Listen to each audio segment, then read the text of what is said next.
అరుణాచలంలో గిరి ప్రదక్షిణ అయితే స్టార్ట్ చేసేస్తున్నాం. ఫస్ట్ అయితే దీపం వెలిగించేసి కొబ్బరికాయ కొట్టి రాజగోపురానికి ఎడమ వైపుగా అయితే ఈ గిరి ప్రదక్షిణ అయితే స్టార్ట్ చేయాలి మనం. మళ్ళీ ఎక్కడ స్టార్ట్ చేసామో అక్కడికి వస్తేనే ఈ గిరి ప్రదక్షిణ అనేది మనకి కంప్లీట్ అయినట్టు.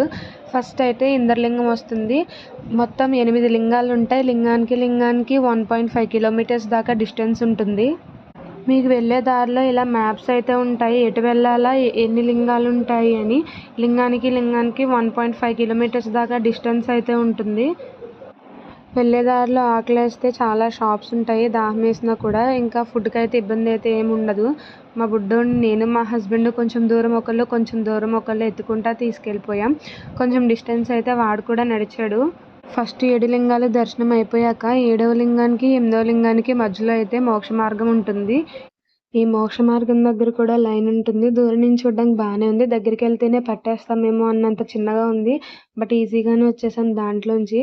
మాకైతే గిరి ప్రదక్షిణ కంప్లీట్ అయినప్పటికీ 5 అవర్స్ అయితే పట్టింది. నిజంగా చాలా హ్యాపీగా ఉంది. కొంచెం కష్టమే చేయడానికి.